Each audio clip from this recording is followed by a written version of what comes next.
everyone. Before I have to take these books back to the library, I wanted to show you the last one that I got to share with you. It's called Firehouses. It's a picture book. And I'm going to show you the pictures. This first full plate, I can't tell yet where it's from.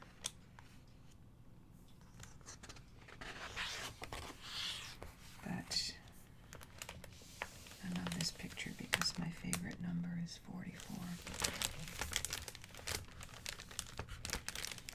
So this is engine 44.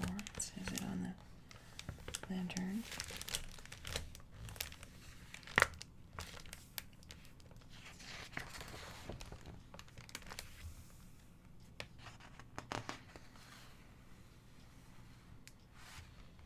We'll find out where it is.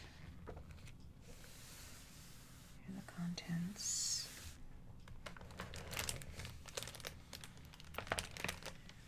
It's an old picture of a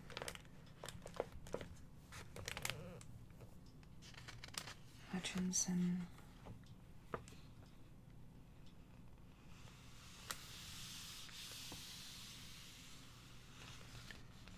that's Kansas or what it is, but it says that enclosed cab fire engines did not become commonplace until after World War II. This is called a cab over engine ladder and hose truck.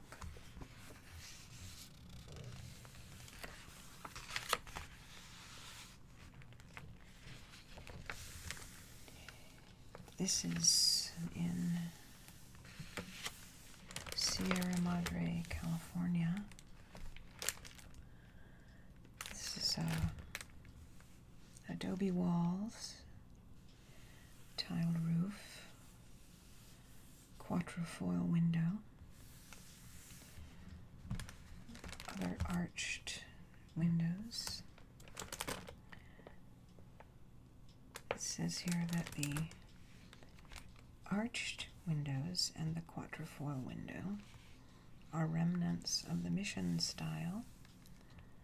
The rest is classic Spanish colonial. You can see this was a posed photo. The firemen posing with their engines.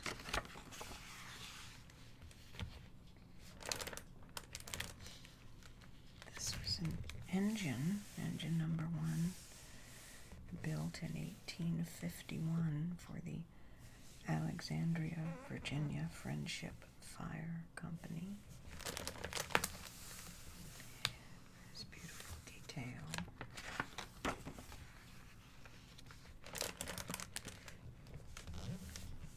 This looks like a very early rural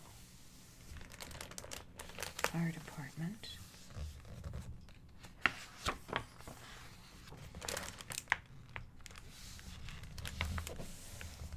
Early days of firefighting. The houses were storage sheds for firefighting equipment. These are railroad fire buckets. As you might imagine, they were only effective in fighting the smallest of fires. And here you can see them lined up beside a railroad.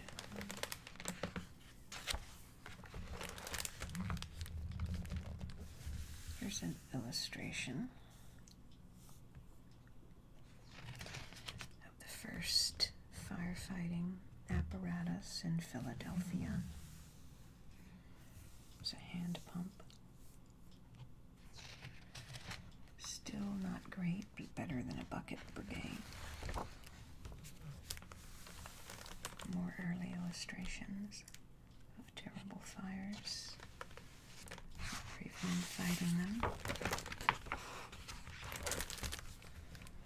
Here's elegant Georgian details like the pedimented doorway,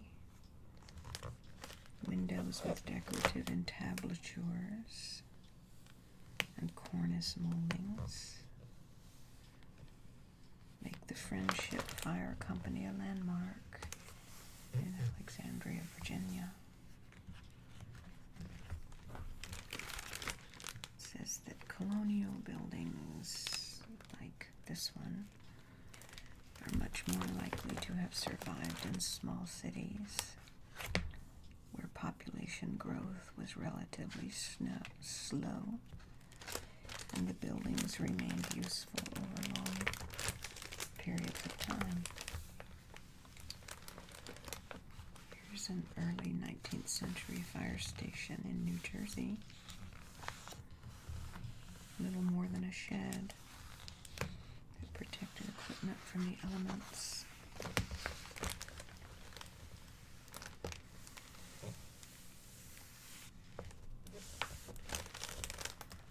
There's an early fire engine, and as usual, men and boys like to look it over, inspect it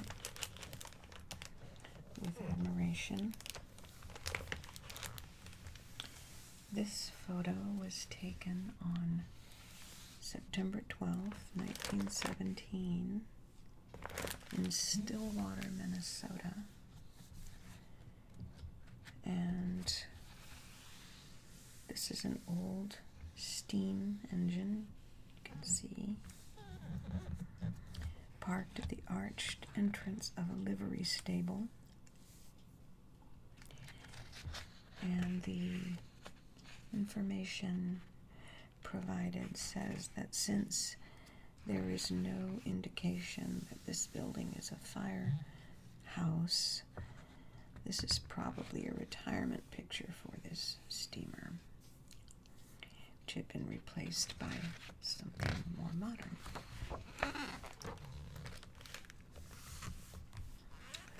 Here's a painting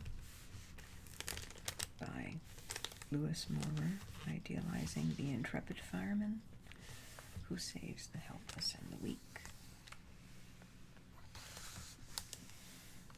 This is a fire station with classical design touches inspired by the Greek revival movement of the day. This was built in 1862 in South Boston.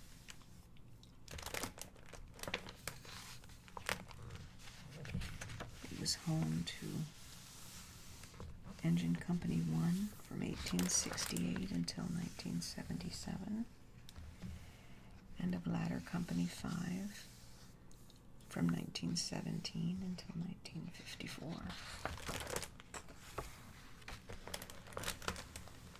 Here's a picture of the old gooseneck, an antique firefighting apparatus belonging to the Patterson, New Jersey Fire Department. Obviously a museum piece. During the horse-drawn era, this fire engine was not very sophisticated, but for its time it was modern.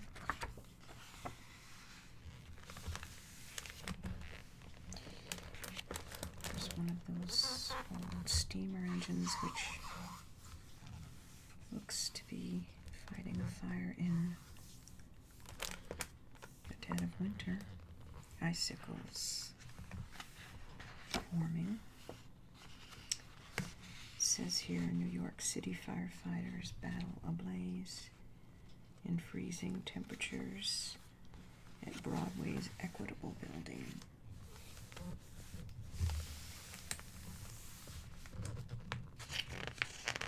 It's a bad day. This is a steam engine gleaming on the streets of New York in the 1890s. On what is clearly a warmer day than the previous picture. This is a 2-horse fire wagon pulling members of the New York City Fire Department.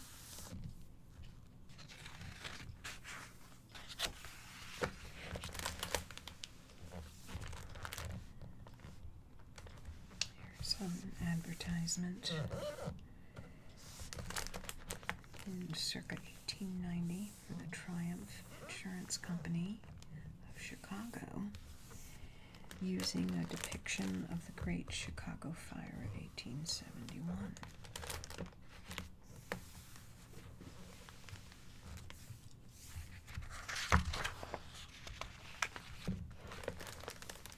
Oh, look at this beautiful picture. The chief of the Seattle, Washington Fire Department sits in his carriage at headquarters sometime between 1897 and 1900. But look at that horse. So white and beautiful. The brickwork on that building. Oh, and look at this, a black horse.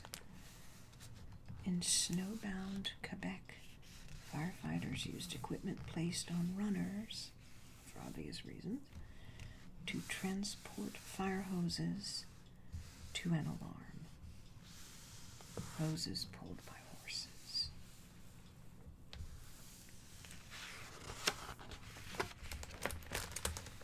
And here's a tribute to the horse, a beloved member of the fire company.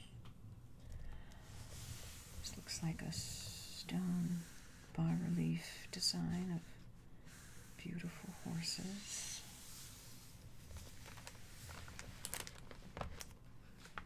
Here it says a firefighting crew poses with their assembled steeds. Look at these beautiful animals.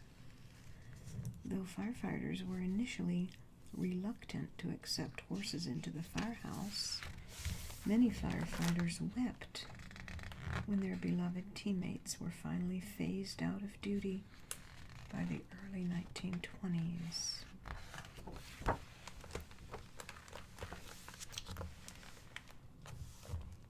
Here it says, harnesses hung from the ceiling, dropping automatically as firefighters guided their horses underneath them. Many horses were so well trained that at the sound of an alarm, they ran on their own to the harness. Can't even get people to run on their own to their harness anymore. This photograph was staged. I don't know how they could tell that. In 1943 in Washington, D.C., at Fire Station Number 4, firefighters demonstrate how they rush to their trucks in response to an alarm.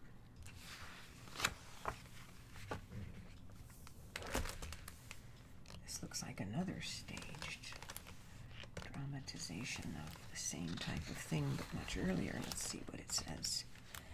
The demonstration illustrates how horses are harnessed. You can see that the harnesses come down onto the horses and everybody gets them fixed up to go to the fire quickly. Above, the Pleasantville Fire Department typifies many small town firehouses with its simple 2-story wooden structure. Over here, the 1922 Seagrave Hose truck was considered the best firefighting equipment in post-World War I America. This one belonged to someplace called Tahoe City.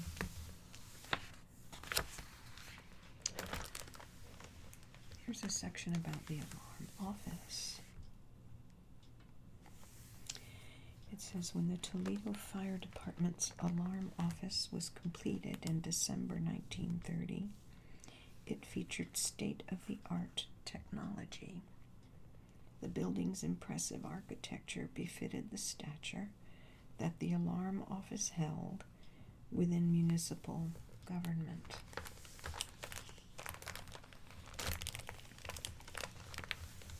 And here's an alarm. You're all familiar with fire alarm break glass. Here's a firefighter taking an emergency call in a fire department's alarm room. In the early 20th century, many fire stations had to be expanded or remodeled to accommodate the alarm room.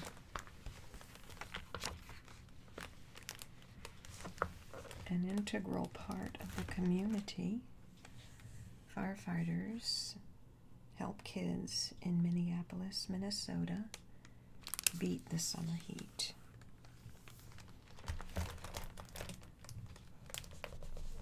Right, in many communities, volunteer firefighters took their jobs very seriously. Here, a young Jersey City volunteer, circa 1890, poses in dress uniform with a speaking trumpet, used to shout orders over the din at the scene. And over here, with a little tutoring, a fireman in St. Paul, Minnesota, knits a sock for a soldier in World War I. I guess that's what they did in their spare time when waiting to be called to put out a fire. This chapter is about the firehouse being the heart of the town. Here's a picture of a station for the Chicago Fire Department.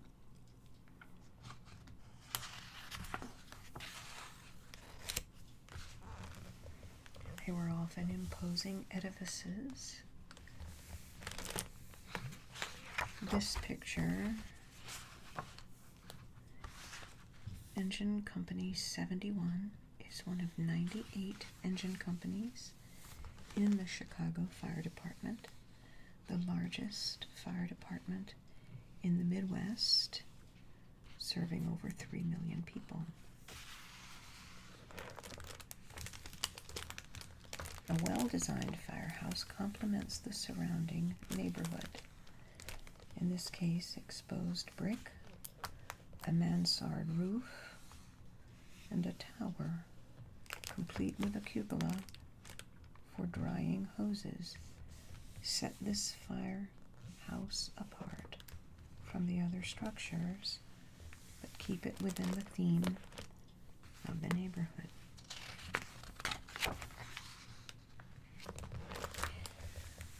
Built in 1869, this firehouse in the Dorchester section of Boston is built primarily in the Second Empire style, which shares certain detailing with the Italianate style, this dental molding. The mansard roof and pedimented dormer windows are hallmarks of Second Empire, named after the reign of Francis Napoleon III.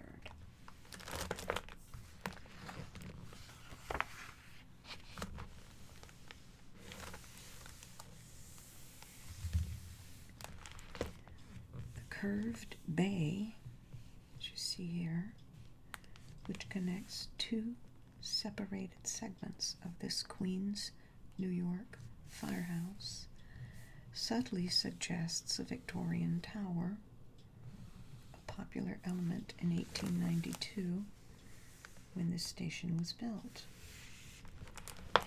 As the neighborhoods changed, so too did the firehouses.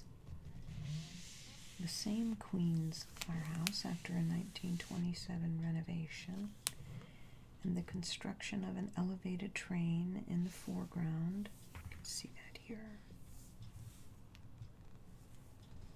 Continues to blend with an increasingly eclectic neighborhood.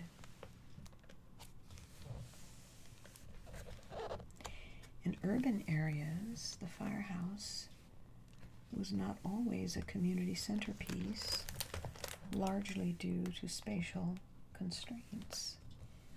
In this photograph of a 1930s era Brooklyn neighborhood, the fire station is tightly sandwiched between residential housing.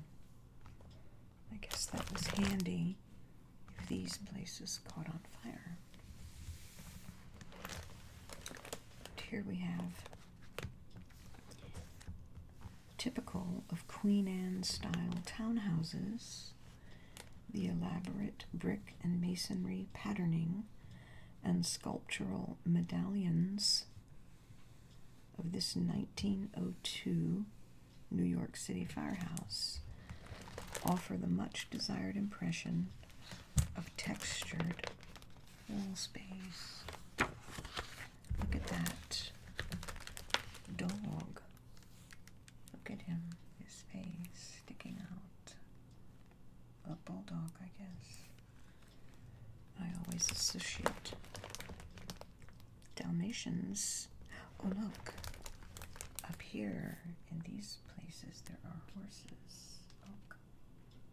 Horses' faces in 3D. And here looks to me like a cherub. See the cherub? With little wings. And there's another horse.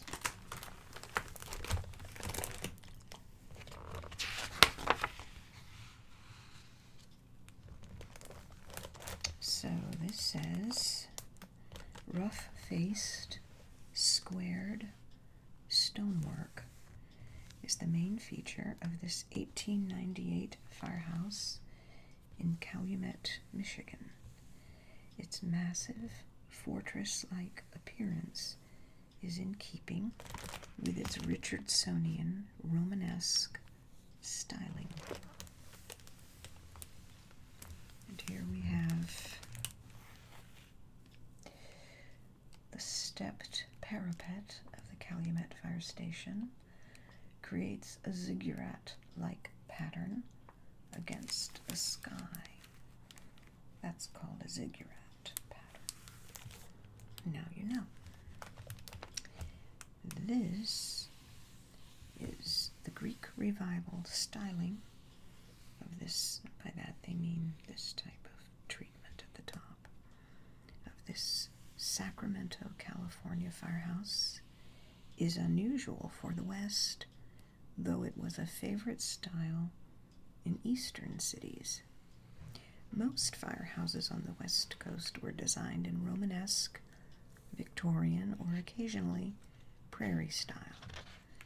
The old Sacramento Fire Station No. 3 was built in 1853 and housed a restaurant in the 1970s, where presumably they did not burn the food.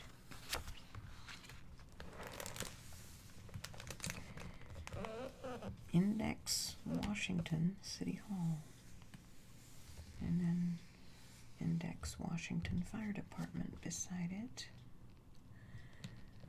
Public buildings in the more rural areas of the West were often simple, utilitarian, wooden structures such as these.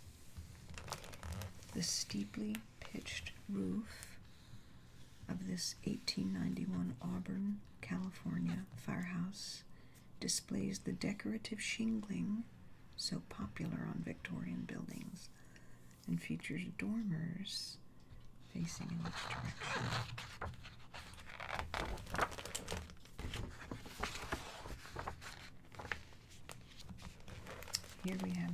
Hagerstown, Maryland Fire Department's firehouse, featuring distinctive Italianate architecture with exposed brick, arched windows, and decorative brackets along the cornice line, all topped off with a bell tower. It says First Hagerstown Hose Company. And here, a Richardsonian Romanesque arch, springing characteristically from ground level, harbors a mechanized member of Engine Company 33.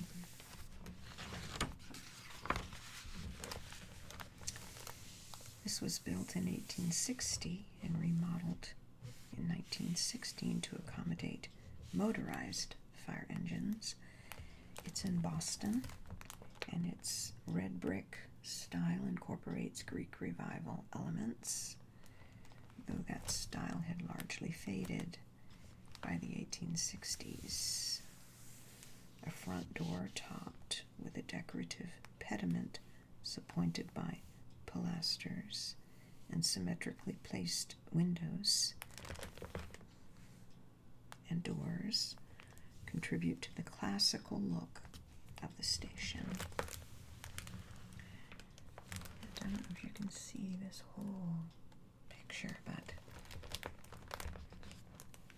this structure was designed by architects to complement surrounding buildings, but it had enough presence to make it stand out among its neighbors. It was in use through 1951 in Boston, constructed of stone and brick, featured numerous balconies, as well as a conservative cornice at the rooftop. Not to be underdone, the designer pushed the limits with an elaborate hose drying tower featuring sturdy battlements.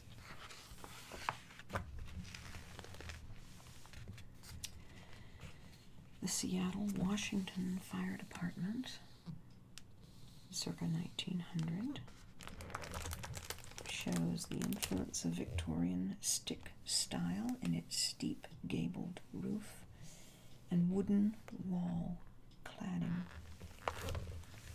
Over here, in Nevada City, California, we have an example of spindle work and gingerbread bread trim effect, and reflecting Victorian sensibilities, all in beautiful white. I love that. This is a firehouse in Cape May, New Jersey. I've been there. It's now a museum. Features a quaint styling common during the Victorian era. Boston again, 1868. This eclectic structure was home to Boston's Engine Company 1 until 1977. Gives a tribute to Spanish War veterans. Lots and lots of decorative features. A little bit over the top. I guess that's one of those hose drying things. These lounging firefighters in Carson City, Nevada, circa 1940, are playing cribbage. Looks like they're betting with matches. That's funny for firefighters. Here, let's gamble with matches. What do you say? Firehouses in the 19th century often served more as men's clubhouse than center for firefighting activity. That's because of all the wait time. Men paid dues, held meetings, and elected officers, much like any other civic organization. The origin of this photo, showing firemen playing cards, is unknown. This is a firehouse, undated, taken in Houston, Texas, displaying geometric elements of Art Deco styling. You can see in the Art Deco these lines and circles. Looks to me like very early 20th century, but what do I know? It says that it believes it was taken before Art Deco became popular, which was in the 20s and 30s, so maybe I'm right about the very early 20th century. It's beautiful. Constructed in 1873, this firehouse is Romanesque in feel, but presages Queen Anne styling with its pitched roof and gables.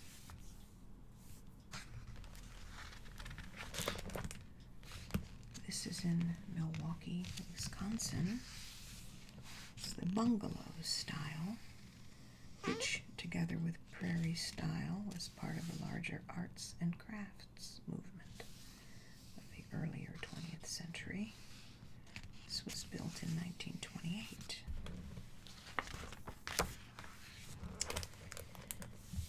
I have actually taken pictures of this firehouse in Charleston, South Carolina. There's stone Dalmatians sitting out here now. I could prove it to you, but I can't find the picture. This is a leading feature of Richardsonian Romanesque architecture in these rounded arches. Other than that, solidly built, and don't you love the black doors? Oh my. Modernism. Clean, overtly geometrical lines. This is in Kansas City, station number 27, showing the range of equipment through glass doors. It's home to the city's Hazardous Materials Division, formed in 1989. Here we have Squad Company 1 in Brooklyn, New York. Is now housed in the former quarters of Brooklyn Engine 269. This station, like many modern buildings, making the transition towards simpler lines and more restrained ornamental, though I don't know. There's a lot of ornamentation in a relatively small area there. This is the bell tower at the Fair Play Fire Department in Madison, Indiana. Help one another, it says. Fair Play Fire Company number 1. This is a overall design of exposed brick, arched windows, complements the neighboring buildings. The company's mascot is known as Little Jimmy. He serves as a weather vane. See him up there? Has a trumpet. It's a typical early fall Midwestern sky. Solid blue with the leaves just turning in cool nights. A chemical engine sits outside its station in New York City. This would have been early 20th century. It says Chemical Engine Company number 1. Some very able firefighters with their engine there. In this picture, a modern sensibility is reflected in this fire department building, where simple horizontal lines lend it an efficient quality, but little charm. Some subtle Art Deco elements mitigate the stolid pragmatism. I think they're referring to these glass block parts of that opening. It doesn't appeal to me, but it did the job, I suppose. shed style became popular for residential architecture in the early 1960s, and some fire stations, especially those in residential neighborhoods, followed that trend. This example was in Briarcliff Manor, New York. It has shed roofs at different heights, giving the impression of two distinct shapes bonded together. Some snow on the ground. City of Boston, a firehouse built in 1953 after modernism had become the dominant style for public buildings. Broadly utilitarian in design, the light horizontal lines above the second-story windows display a decorative flair. The firehouse was demolished in 1989 to make way for a high-rise.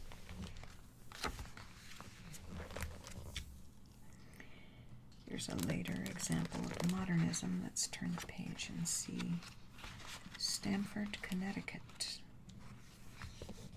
This is a representative of the tendency in firehouse design toward creating boxes for machines, brought about by the rush of new technology in the field.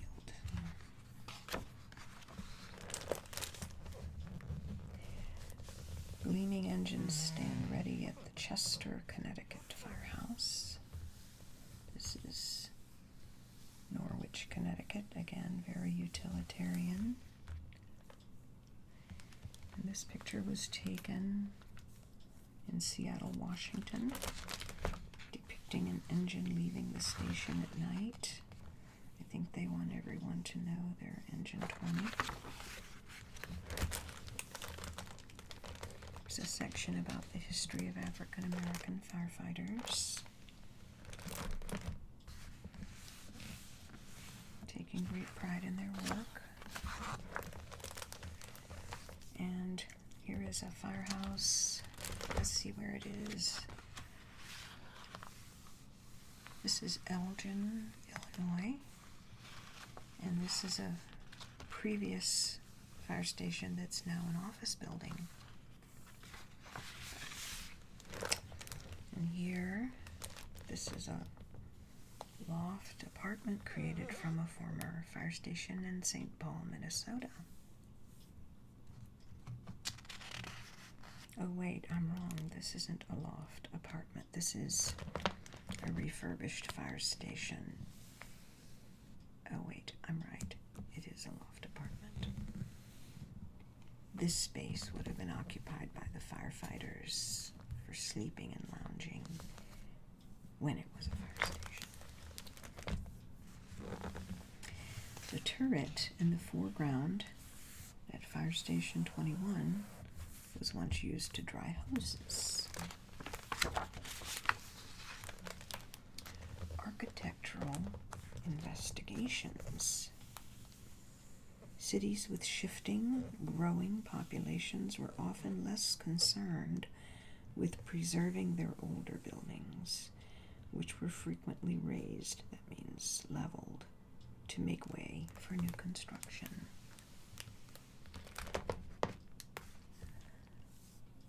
A building present on the lot when the city of Richmond, Virginia bought it in 1849 became Steamer Company Number 5. The fire station was later renovated, but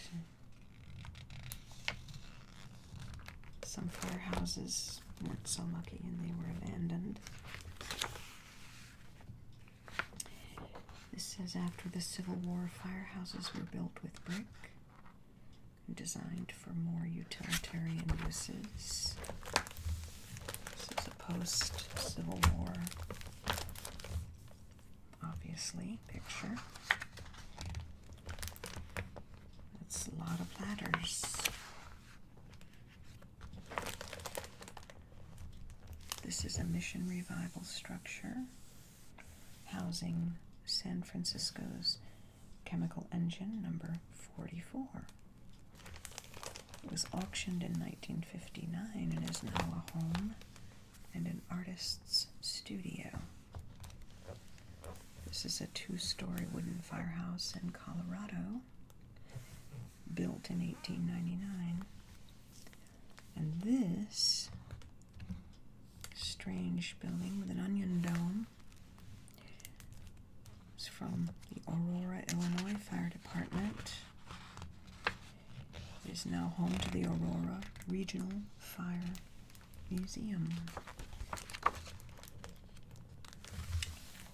Over here we have Riley Fire Station number 10.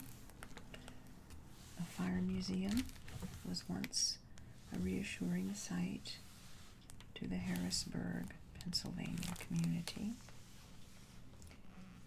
This survivor of the 1906 San Francisco earthquake, with its exposed brick painted white and windows replaced by steel bars, has served a number of uses in its time. Became a home to the First Baptist Church before becoming a private school.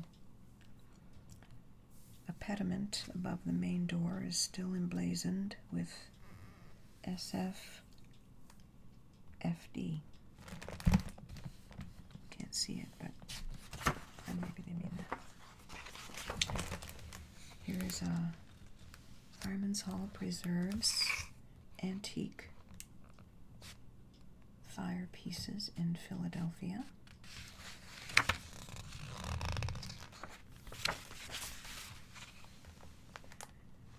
This is a firehouse in Boston's Charlestown, remodeled in 1918 for motorized fire engines.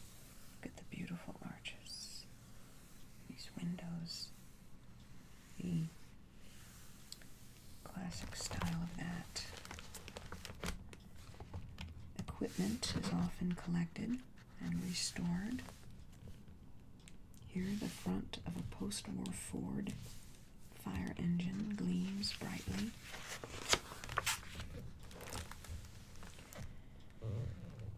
This is the type of firehouse common in upstate New York. Colonial revival architecture. This is the Mombasha Firehouse in Monroe. It says Monell Hose Company, Eagle Hose Company, Niagara Hose Company, Mombasha Hose Company. They have a logo. They have a cupola with a weather vane. Look at this beautiful buckboard, probably once belonging to the fire chief of San Francisco. More than most, this city has done much to preserve its firefighting past.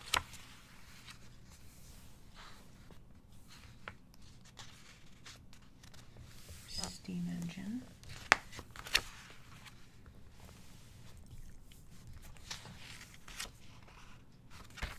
Let's see what this is. Let me turn the page. A firefighting crew poses outside an urban firehouse constructed in 1895 and designed more for horse-drawn apparatus than for the motorized kind. Note the snow chains on the rear wheels. So this was someplace where it got very cold in winter. There's some gear.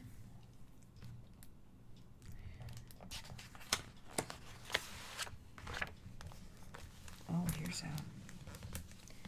Long before there were sirens or even whistles, there were bells. And here we have our Dalmatian. Oh, look at him. And he does not like the firehouse cat. So he's going to look up at it like, what are you doing there? And then here is a list of where there are firehouse museums. And here's a wonderful picture of a Dalmatian So beautiful against the blue sky with the red. He is a symbol of fire departments of a bygone era.